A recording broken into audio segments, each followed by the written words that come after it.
ইউনুসকে কোণঠাসায় খড়গহস্ত শেখ হাসিনা। সন্ধ্যের পর রাতেও অডিও বার্তা, সেই অডিও বার্তার ছত্রে ছত্রে ইউনুসকে কোণঠাসা করার বার্তা। মোহাম্মদ ইউনুস তিনি জঙ্গি মদতে আসন পেয়েছেন। এই জঙ্গি মদতে হাসিনাকে খুন করার চক্রান্তও করেছেন মোহাম্মদ ইউনুস। ৭১-এর যুদ্ধাপরাধীদের মুক্তি নিয়েও সরব হন শেখ হাসিনা। জঙ্গি রাজ পালা বদলের পর এখন গোটা বাংলাদেশে খোঁচা আওয়ামী সুপ্রিমো। সে ক্ষমতাটা দখল করেছে জঙ্গিদের সহায়তায়, সন্ত্রাসীদের সহায়তায়, এমনকি বিভিন্ন আন্তর্জাতিক ক্ষেত্র যারা নিষিদ্ধ অনেকে গ্রেপ্তার হয়, সবাইকে মুক্ত করে দিল। জেলখানা খালি, যত জঙ্গি সন্ত্রাসী খুনি সব ছেড়ে দিল। এখন বাংলাদেশ সেই জঙ্গিদের রাজত্ব, সেই জঙ্গিদের উপর নির্ভর করেই তাদেরকে ব্যবহার করে এবং আমাকে আর রেহানাকে হত্যার চক্রান্ত করেই ইউনূস কিন্তু ক্ষমতা দখল করলো। আর ক্ষমতা এসে আওয়ামী লীগের যত নেতাকর্মী এবং সহযোগী সংগঠনের নেতাকর্মী, মুক্তিযোদ্ধা, 14 দলীয় নেতা, তাদেরকে গ্রেপ্তার, জনগণের ভোটে নির্বাচিত। আর ইউনূস হচ্ছে জঙ্গিদের দ্বারা ক্ষমতা দখল। আজকে জঙ্গিদের সহায়তায় যারা ক্ষমতা দখল করে সেই ইউনূস, সে আওয়ামী লীগকে নিষিদ্ধ করায়। তা সে সিদ্ধ হলো কিভাবে? ভারতে হামলা করেছে যেই পাক জঙ্গিরা, সেই পাকিস্তানের ট্রেন্ড জঙ্গিদের অস্ত্র যোগাচ্ছে তদারকি সরকার, তোপ শেখ হাসিনা। জামাতে ইসলামী যারা ওই পাকিস্তান থেকে ট্রেনিং নিয়ে এসেছে, তাদের হাতে যে অস্ত্র সেটাকে উদ্ধার করা হয়েছে। জঙ্গি সন্ত্রাসীদের অস্ত্র, ইউনূস বাহিনীদের হাতে অস্ত্র, সেগুলো উদ্ধার না করে পুলিশের কাছে অস্ত্র নিয়ে তাদেরকে লাঠি সাপ্লাই দেওয়া হচ্ছে।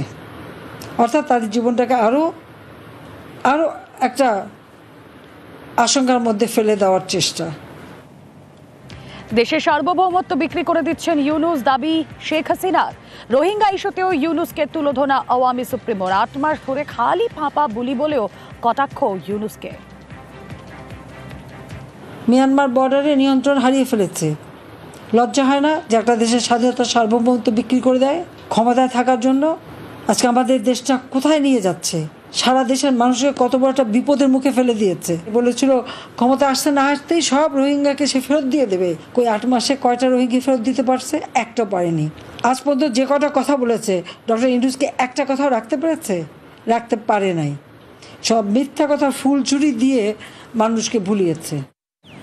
আর এদিকে নির্বাচনে অনড় বিএনপি। ডিসেম্বরের মধ্যেই তারা সেদেশে নির্বাচন চায়। আর এই নির্বাচন নিয়ে বৈঠকে মোহাম্মদ ইউনূসের ওপর চাপও বাড়াচ্ছে তারা। বিতর্কিত উপদেষ্টাদের বাদ দেওয়ারও দাবি। আওয়ামী লীগের বিচার চেয়ে চাপ খালেদার দলের। ইউনূসের পদত্যাগ নিয়ে সুর নরম বিএনপির। সুষ্ঠু, নিরপেক্ষ ও অবাধ নির্বাচন অনুষ্ঠানের উদ্দেশ্যে সরকারের নিরপেক্ষতা বজায় রাখার স্বার্থে বিতর্কিত উপদেষ্টাদের বাদ দিয়ে উপদেষ্টা পরিষদ পুনর্গঠনের জন্য আমরা দাবি জানিয়েছি। বিএনপির প্রতিটি নেতা কর্মী সবচেয়ে বেশি ক্ষতিগ্রস্ত হয়েছে আওয়ামী লীগের আমলে এবং সেই জন্য আওয়ামী লীগের বিচার সবচেয়ে বেশি দাবি করে বিএনপি। ডিসেম্বরের মধ্যে জাতীয় সংসদ নির্বাচন অনুষ্ঠানের জন্য দ্রুত একটি রোডম্যাপ প্রদানের দাবি আমরা জানিয়েছি। বিএনপি কখনই প্রধান উপদেষ্টার পদত্যাগ চায়নি, বরঞ্চ প্রথম দিন থেকেই এই সরকারকে সর্বাত্মক সহযোগিতা করে আসছে।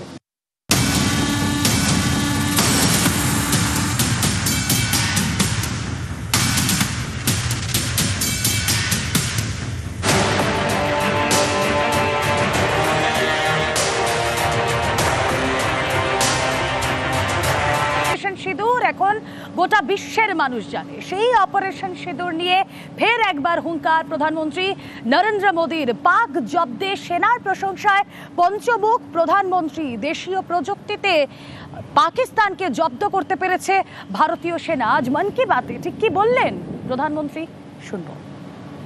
आज हर भारतीय का यही संकल्प है, हमें आतंकवाद को खत्म करना ही है। ऑपरेशन सिंदूर के दौरान हमारी सेनाओं ने जो पराक्रम दिखाया है, उसने हर हिंदुस्तानी का सिर ऊंचा कर दिया है। जिस प्रिसीजन के साथ, जिस सटीकता के साथ हमारी सेनाओं ने सीमा पार के आतंकवादी ठिकानों को ध्वस्त किया, वो अद्भुत है। ऑपरेशन सिंदूर सिर्फ एक सैन्य मिशन नहीं है, ये हमारे संकल्प, साहस और बदलते भारत की तस्वीर है। देश के कई शहरों में, गांवों में, छोटे छोटे कस्बों में तिरंगा यात्राएं निकाली गई। हमारे जवानों ने आतंक के अड्डों को तबाह किया और उसमें शामिल थी भारत में बने हथियारों, उपकरणों और टेक्नोलॉजी की ताकत। उसमें आत्मनिर्भर भारत का संकल्प भी था। একদিকে সেনা প্রত্যাঘাত করছে, অন্যদিকে এই দেশের মাটিতেই পাক গুপ্তচরেরা তারা ও দেশে, শত্রু দেশে তথ্য পাচার করছে। বিএসএফ এর তথ্য পাচার, নৌসেনার তথ্য পাচার করেছে গুজরাটের এক পাকচর। গুজরাট এটিএস এর হাতে ধৃত পাকচর, তার নাম সহদেব সিং গোহিল। বিএসএফ এবং নৌসেনার তথ্য পাচার করত সে। পাকিস্তানে গোপন তথ্য পাচারের অভিযোগ, আইএসআই চরকে ভারতে সিম পাইয়ে দেওয়ার অভিযোগ, বিনিময়ে 40,000 টাকা পায় সহদেব। এ নিয়ে আমরা কথা বলেছিলাম প্রাক্তন বিএসএফ কর্তা সমীর মিত্রের সঙ্গে। কি তার রিয়াকশন শুনবো। আমরা সবসময় বলি যে you can choose a friend but not a neighbour, এবং সেই নেবার যদি সবসময় আমাদের ভারতবর্ষের অশুভ কামনা করে তাহলে তো এটা অসম্ভব ব্যাপার হয়ে যাবে। এটা কিন্তু একজন নয়, এটা একটা টিম ওয়ার্ক, বিশাল ভাবে এটা ছড়িয়ে রয়েছে। সবচেয়ে বড় ক্ষতি কিন্তু এরাই করবে যাদের যাদের দেখা যায় না, অথচ তারা সমাজের মধ্যে ঘুরে বেড়াচ্ছে। কোনো মাথা না থাকলে এইসব ছোটখাটো লোক দিয়ে তারা কি করবে? ওই জায়গাগুলো আমার মনে হয় যে আরো অনেক বেশি আমাদের সতর্ক হতে হবে। সিন্ধ প্রদেশ দিয়ে যাচ্ছিলেন সাংসদ আসিফা আলী ভুট্টো, কিন্তু তার কনভয় হামলা একেবারে ঘরেই কোথাও গিয়ে নাস্তানাবুদ হতে হচ্ছে সে দেশের সাংসদকে। সেই ছবি আপনাদেরকে দেখাবো, তার কনভয় হামলা চালানো হয়। আসিফ আলী জরদারির মেয়ে সাংসদ আসিফা ভুট্টো, যে ছবি আপনারা দেখছেন, তার কনভয়, সেখানে লাঠি পাথর নিয়ে হামলা। ঘরেই আক্রান্ত পাক প্রেসিডেন্টের মেয়ে। কিন্তু কেন এই হামলা? করাচি থেকে নবাবশাহ যাওয়ার পথে এই ঘটনা ঘটে। সিন্ধু নদের ওপর প্রস্তাবিত ক্যানেল প্রজেক্ট নিয়ে ক্ষোভ, আর তাতেই জরদারি কন্যার গাড়িতে হামলা, এমনটাই অনুমান।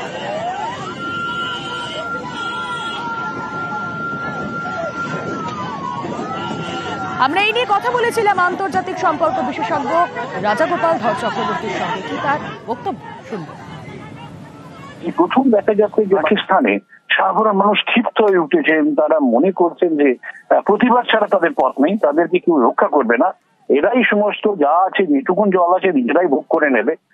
শুধু এমন কথাও বলতে হবে, এই জল যদি আটকে দেওয়া হয় বা কিছু হয়। তারপরে তারা বিক্ষুব্ধ হয়ে উঠে যখন যাকে পারছে, আজকে বেনজির ভুট্টোকে ধরছে, অন্যদিন হয়তো আর্মি জেনারেলের একেবারে ধরতে পারে। সেই জায়গায় পরিস্থিতি তৈরি হয়েছে, পাকিস্তানের মানুষ জেগে উঠেছে।